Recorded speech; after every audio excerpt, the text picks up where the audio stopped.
Hey there, team. Tonight, I want to talk to you about leading as a red. This is going along with our 4-color personality for MLM book. And I am sharing on this topic tonight because I am a red. And I know that's probably not shocking to most of you, but here's the thing with reds. So many red personalities have a hard time owning their personality. They don't want to be red. They would prefer to be yellow. So it's funny when you ask a red, sometimes they will tell you, well, I'm a yellow personality, but on my quiz or on the test that I took, I came out red. The truth of the matter is if you came out red on the test, you're a red, okay? And so tonight, I would challenge you, no matter what color you are, to own it and embrace it because God made you and He made you for who you are and He designed you for greatness in the personality that He gave you. And here is what's important, I think, for every personality type is for you to embrace your strengths, acknowledge your weaknesses, and work on them to make them become positive, okay? So every personality type has weaknesses. They also have strengths. And so tonight I'm going to talk to you. I know myself really well. I'm a very deep, reflective person. I know the parts of me that I want to work on and change, and I also know the parts of me that I'm glad that I have. And all of those things boil down to the way that I was designed. So I'm certainly not flawless. I have a lot of areas that I need to work on.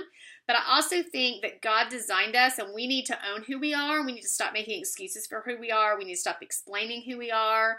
And we just need to embrace it. And then we also need to get on with the process of growing, personally growing and learning to deal with those weaknesses and make them into strengths. So tonight we're going to talk about reds. I have told you before, I'm going to tell you again, I'm really quirky. I'm not a typical person. I'm not a cookie cutter personality at all. There are no people who are 100% red. There are no people that are 100% yellow or green or blue. We all have attributes from the other color personality types. And so when I say I'm red, know this, I'm predominantly red. I have nothing else even close to me when I take any test I've ever taken. It literally shows me as red, true and true red, with green next, then blue, or I'm sorry, green, then yellow, and last blue, like just a little bit of blue. And here's the thing, most reds that you meet are extroverted personality types because that's typically what you see in a strong personality and a strong leader. But here's what I'm going to tell you. I am not an extrovert. I am actually introverted. I do confuse people all the time. People are like, but you don't look like you're an introvert because they picture an introvert as a bookworm. But that isn't what an introvert is. An introvert is somebody who charges up, who gets their energy from being alone or with a small group of people. Extroverted people get charged up and get their energy from being around a ton of people. And so events like Leaders Retreat or Convention, those are very draining to extroverts. Extroverts need time away after they get home to recharge their batteries, to get energy back. And so I really identify with that part of being an introvert. I can talk to people all day long, but I'm not really super comfortable in a large social setting. I'd rather be with a small group of people that's more intimate, where I can have a deep conversation with them instead of just a surface conversation. So I really identify more with that introverted side, but I can definitely fake the extroverted, and I'm like right on the line. When you have that personality test, you get, it shows that I'm right on the line, but I identify more with introverted. So I'm a very quirky red, and then I'm an introverted red. That's very rare, okay?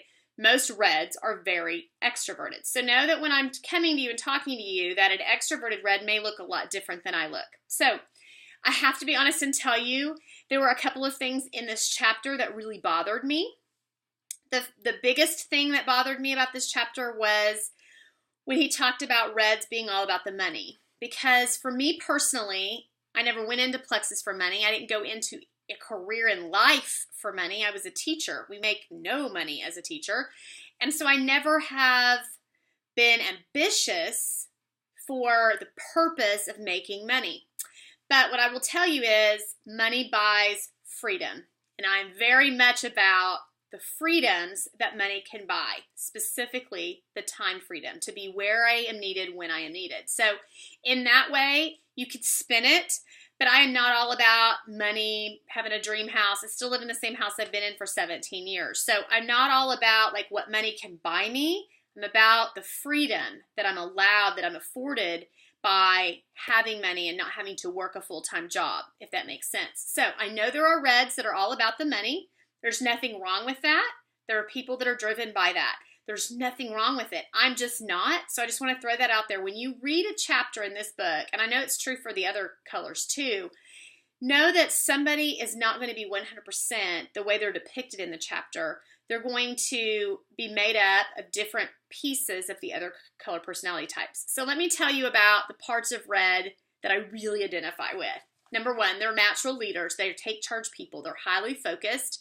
And sometimes they're a little overbearing. Reds can be a little too strong for some people. I own that. I know that. But here's what comes with that. Passion and belief. That's huge in this business. Having a red leader is a really, really good thing. Having a yellow leader is a really, really good thing. Having a blue leader is a really, really good thing. Having a green leader is a really, really good thing. They all bring different things to the table. But I don't want you to be scared of the red personality. We are take charge. We are get it done kind of people. And the one thing that we don't like is people that make excuses. Really bothers a red personality when people make excuses all the time. And I think you guys already know that about me. I completely own it. It's very frustrating to a red when people spend their time sitting around telling you all the reasons that they won't be successful or they can't be successful or they're scared of being successful. When you're just like, just get in the game. Let's get this done. Like, move. That's what a red personality is thinking when people are giving them excuses. So it's really hard for us as reds, I'm kind of just lumping us into a group, to really be sensitive to people who give excuses. I just have a no excuses attitude in my life. I always have, and that's my red personality coming through, and I just own it. So the other things that reds love, we love recognition. We love to be recognized for our achievements, and we like things like being on a stage at convention. We like that. It makes us feel important. It makes us feel like we have accomplished something really big. We like to be recognized when something happens. I loved that Plexus recognized the first 100 diamonds. To me, that was a huge achievement, not just for me, but for our team. It was a big, big deal. And so I love recognition because it's showing the rest of the people that you can do it too. And here's the thing. I have a lot of yellow in me. And so the yellow part of me wants to help everybody else do the same thing that I'm doing. The red in me is saying, if you're going to make excuses, I don't have time for that, because I am on the road to success. So I think it's important to understand that reds are very loyal. We are loyal people. And when you come into the fold with a red, you join a red, you have their loyalty, their support, their encouragement all the way. Like, we just don't give up. We don't give up on ourselves. We don't give up on dreams, and we don't give up on other people. So if you have a red for a leader or a friend, you should feel lucky. You should feel blessed, because we're never going to let you fail. The only way for you to fail is if you fail yourself. But we aren't going to let you fail. We're going to give you all the tools. That's something that reds are really good at. We're good at formulating a plan, providing what's needed, and getting on the road. That's what we're good at. So I wrote down a couple of things. The one thing that you need to know about reds is we like to win. We're very, very competitive. And I always thought the word competitive was in alignment with sports. But the truth of the matter is I'm not very sporty. I'm not very athletic. I totally own it. Winning is not just with sports. Competitiveness, or being competitive, is not just with sports. It's with anything in your life. And here's what's hilarious. And those people that know me really well will totally agree with this. I don't compete with other people. I'm not interested in what Joe Schmo is doing over there and how fast they're going. I don't compare my journey to other people, but I compare my journey to myself. I set goals and know that I will exceed them, because who do I compete with? I compete with myself. That is who I'm competitive with. That's a true red. A red is so focused, so interested in whatever the goal is, that they are moving toward that goal. They don't have time to worry about what the person next to them is doing. Okay? As an Olympic athlete, You are not looking at the person beside you or behind you or even in front of you. You are just looking in front of you, and you are just running the race, or you are swimming the race, or you are doing whatever sport it is. You are competing with yourself, because ultimately we are only responsible for what we do. So red personalities are really competitive, and we tend to compete with ourselves. So I'm going to look at the book. I wrote down some things too. We are really organized people. We have a strategic plan, and we execute that plan so that we know success is going to come.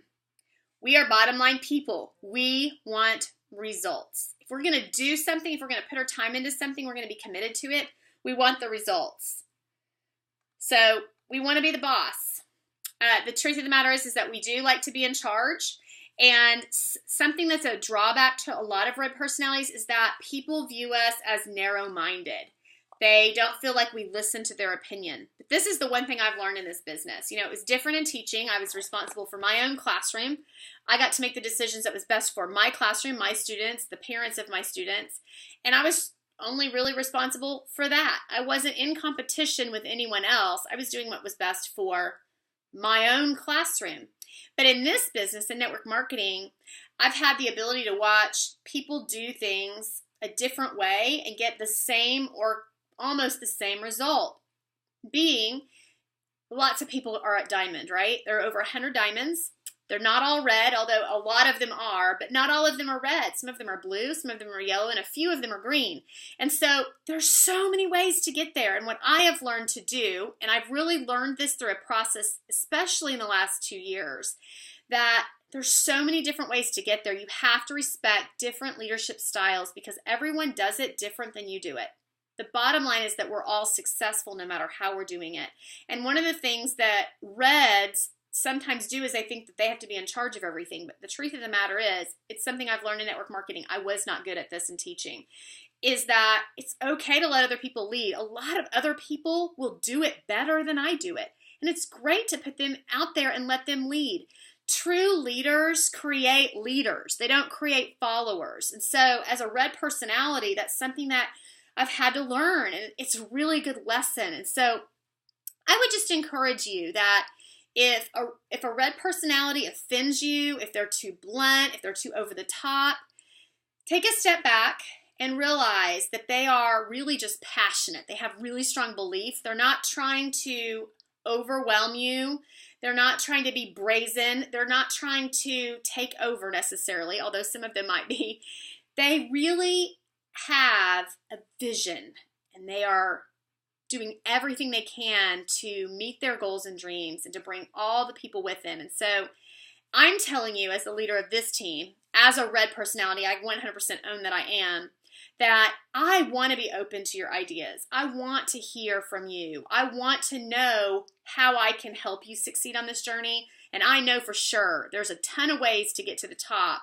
My way is not the only way to do it. My way works, but it's not the only way to do it.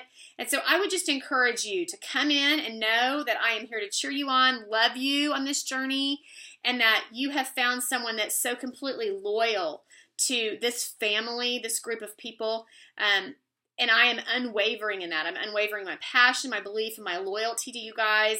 And I know at times I come across as really over the top, but I hope that you can see that's really just passion and my belief in this company and my belief in you and in your success. So I hope this sheds some light on reds. Embrace us, love us for our passion, and we are trying to do the same for you. Have a great night.